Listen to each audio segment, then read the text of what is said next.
be given in tribute to me. What's up, guys? So I saw this pop up on my feed and I said, hey, you know what, that's pretty cool.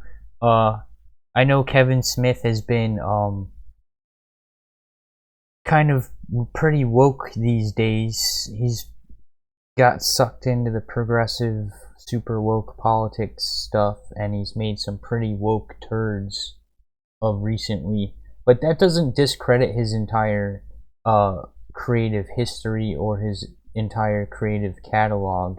And he's always been pretty deep into comic books and superheroes, and I used to like his book Comic Book Men, or his show Comic Book Men. That was a pretty good show, at least when I watched it. I don't know what happened. I don't know if it got canceled, or they might even be still making it. I don't even know. But anyways, I just want to check this out and check out his opinions on Superman and Batman, and then we'll go from there and comment on it. When I think of Superman, I think of Ben Affleck, to be honest with you. But to be fair, most movie characters I feel could be played by Ben Affleck, including the shark in Jaws. So take it with a grain of salt. Hey GQ, Kevin Smith back to talk about even more comic book movies and the characters that I love. Let's dive in.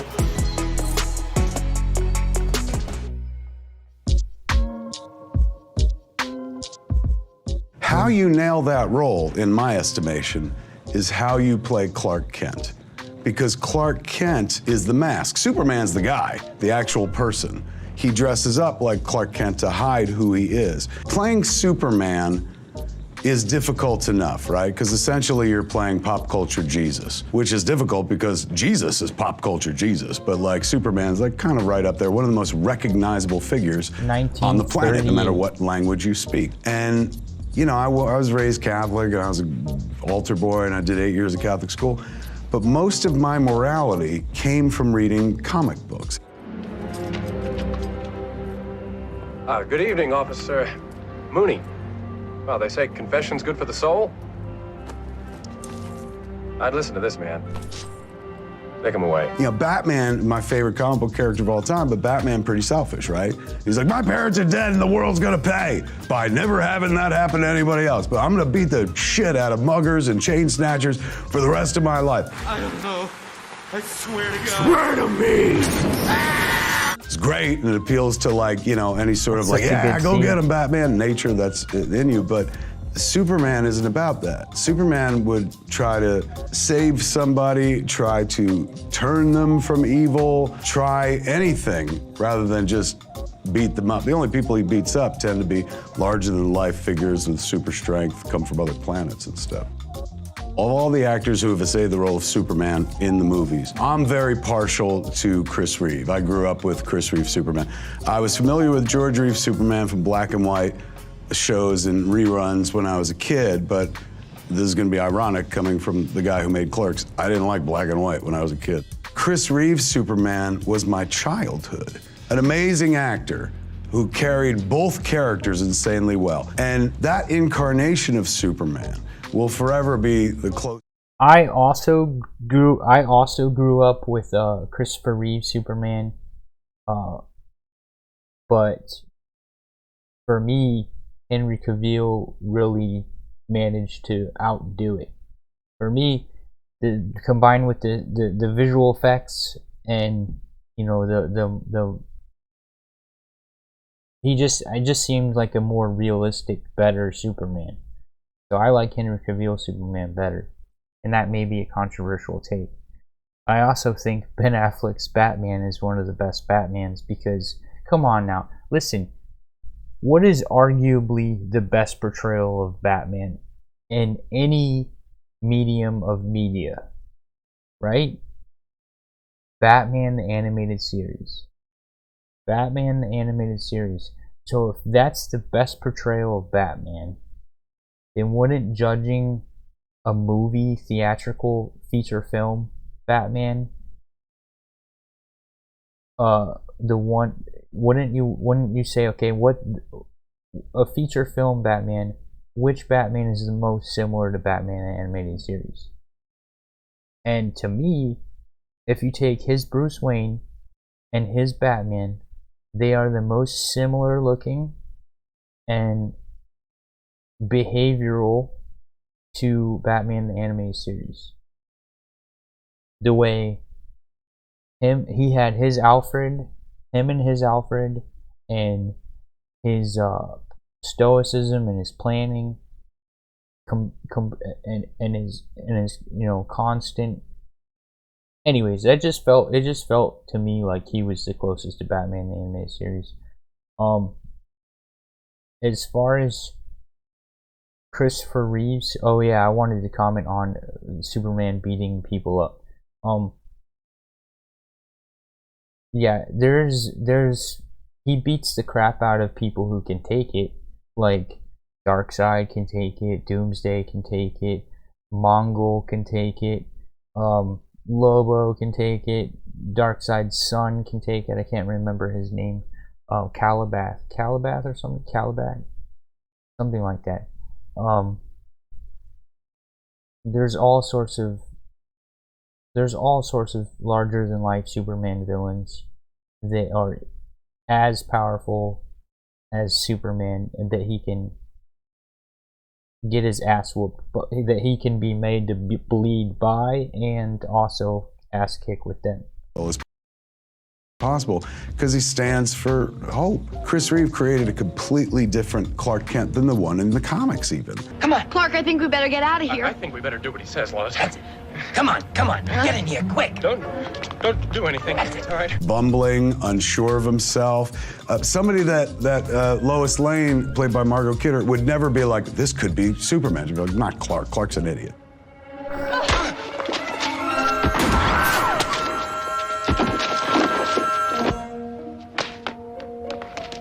Yeah, he's an idiot. That's not Superman. Clark! It's no mistake or accident that I grew up and married a journalist, because I grew up watching Margot Kidder play Lois Lane. You know, she was real. She was her own person. She was in charge. She could dismiss Clark Kent. You know, she was a master at her job. Not great at spelling, but it doesn't matter, man. We got spell check nowadays. The Kirk Alyn Superman, always forgotten, unheralded, never gets his due. First guy to put on the tights. First guy to wear the S and the cape and make it work. You know, up until then, only children had put on a cape and ran around a yard. This is the first grown-ass man who's like, I'll do it. I mean, yeah, but I better get paid, but like, I'll do it. You know, he carried himself insanely well. Looks like Superman has the spit curl. The only problem is it was made at a time, 1948, where, you know, your effects are very, very limited. And Superman is all about what he can do, his abilities. You know, leap tall buildings in a single bound, that sort of thing. So they couldn't pull that off as well. But for the time, you know, you had an audience that wasn't looking for sophisticated special effects like we have today. Henry Cavill as Superman, probably, honestly, the prettiest Superman we've had. So easy to look at. And I was a big fan of Henry's stuff in. He's not wrong. He's not wrong. He's definitely the best looking Superman. I don't think that's why. I don't think that's why I think he's the best Superman.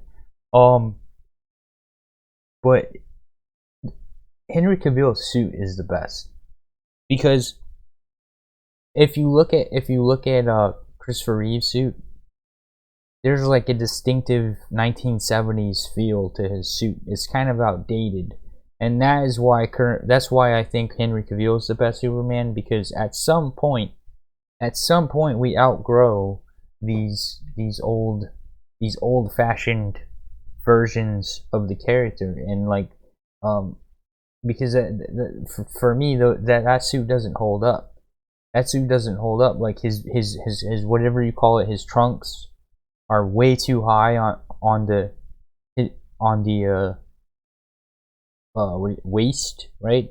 Christopher Reeve's trunks are way up. He's wearing them so high, it's like Steve Urkel. And now we don't even have trunks on the costume at all. But I like Henry Cavill Superman the best. Best friend, his moral conscience. So I think Henry's a wonderful actor. I think he did great in the role, absolutely wonderful. You know, his Superman, really his Clark Kent, was very decidedly different than the earlier iterations of Clark Kent. You know, I love what Zack Snyder did with Man of Steel and BVS, Batman v Superman, for those not in the know. His Superman, of course, also very controversially snapped General Zod's neck, which I didn't quite understand why it was controversial, considering in Superman 2, General Zod is also killed in the Fortress of... Exactly. I agree totally with that. When that happened in 2013 and everyone was freaking out and saying Henry Cavill's Superman had a terrible reception with everyone. Even though it was a great movie, it was underrated, and it wasn't nearly as appreciated as it should have been, because everyone decided to make a controversy about him snapping Zod's neck. And it's like, yes, we get it. You didn't like that Superman killed in his origin story. You didn't like it that, but he's killed before. He's killed before. I mean, obviously it's a last resort, right? Obviously it's an absolute last resort. But he killed Zod in Superman 2. It was a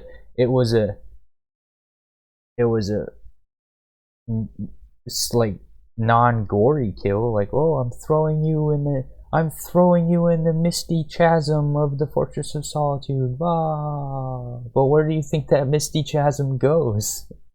You think he just falls forever with no powers, by the way, because now he has no powers.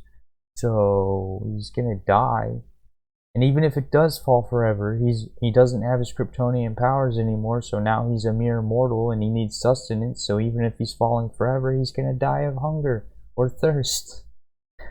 So he killed General Zod in Superman 2. He's also killed in the comics before. Now obviously he's just like Batman, where he doesn't want to kill. He views killing as a no-go, as an absolute last resort. But put in that situation, it was either kill him or let him chop that family in half with his heat vision, which he was about to. It was inches away from chopping those people in half.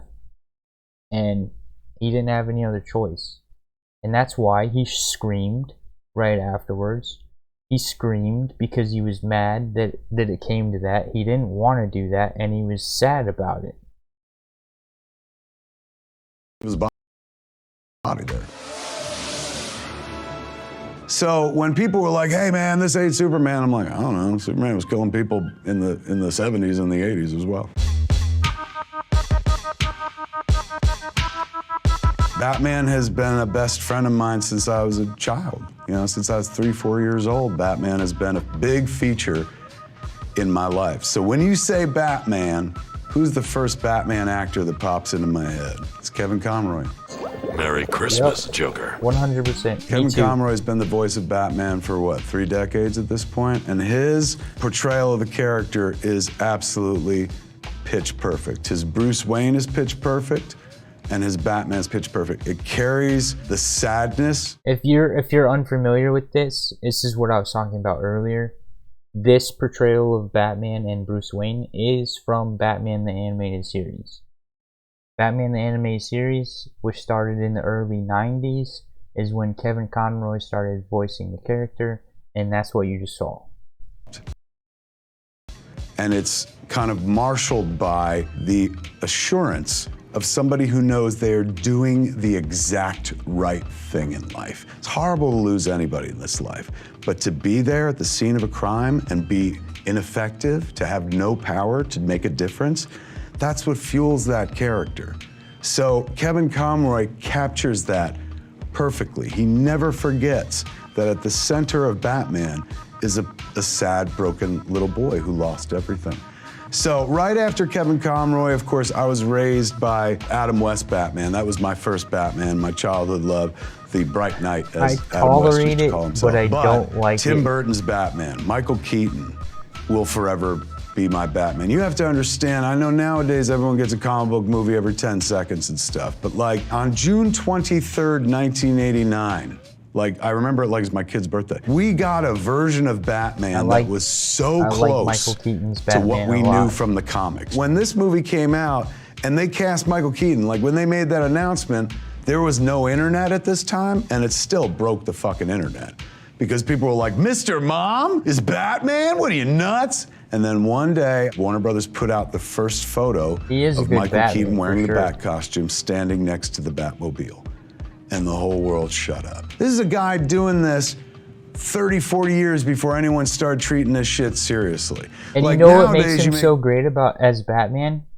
The same kind of thing that makes Kevin Conroy great as Batman. When he's Bruce Wayne, he did a good job as Bruce Wayne, but he also did a good job as Batman. But when he's Batman, he's so quiet. He says absolutely minimal, and when he does talk, he speaks in such a low octave. It's like he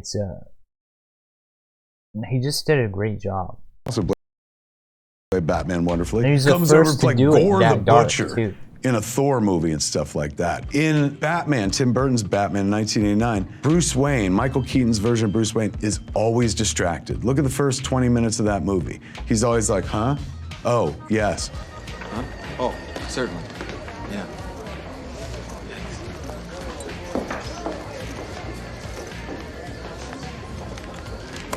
Because Bruce Wayne means nothing to him. Got a lot Wayne on his Manor mind. means nothing to him beyond his connection to his parents.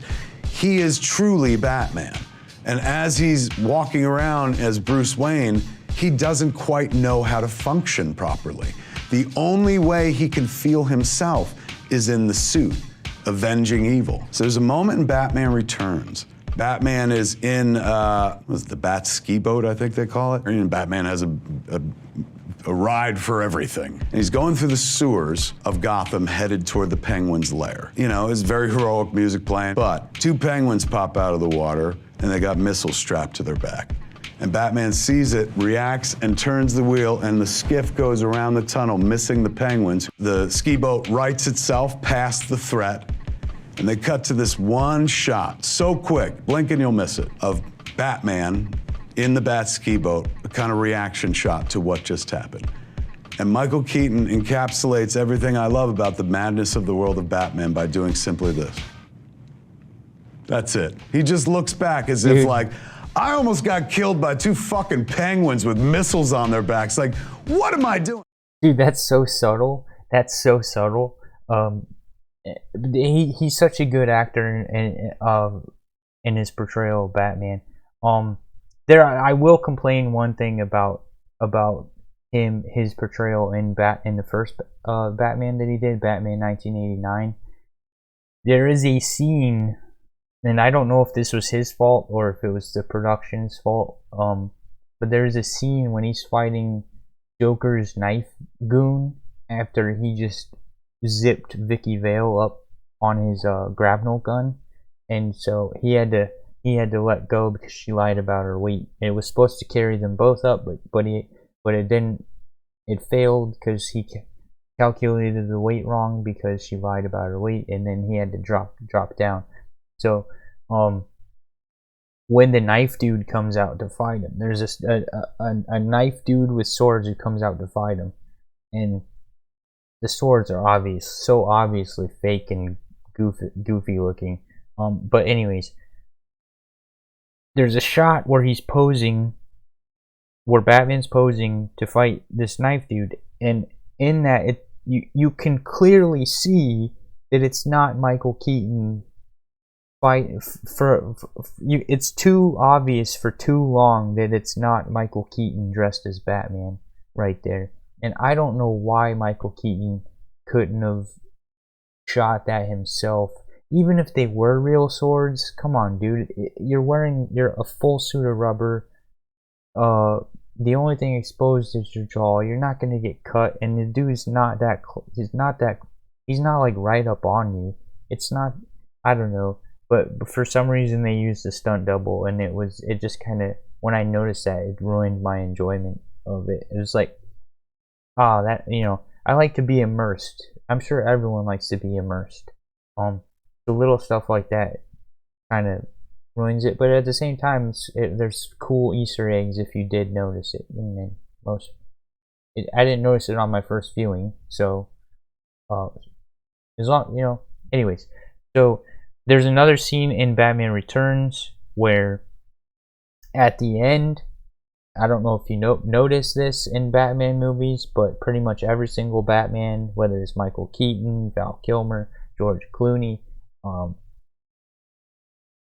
you know, Christian Bale, Ben Affleck, every one of them wears a bat cowl, and in the bat cowl, the blackness surrounds their entire eye, right? The pupil and the whites of the eye are the only thing that's not black. How do they achieve this? Well, they achieve this by the cowl stops here, right? The cowl of the Batman mask stops here, and then it goes around the eye like this. But how do they get the blackness even further into the eye, so that the only thing not black is the white in the pupil, the white in the iris in the pupil? How they do that is they put on makeup. They put on black eyeshadow around the entire eye, and that's how they achieve that.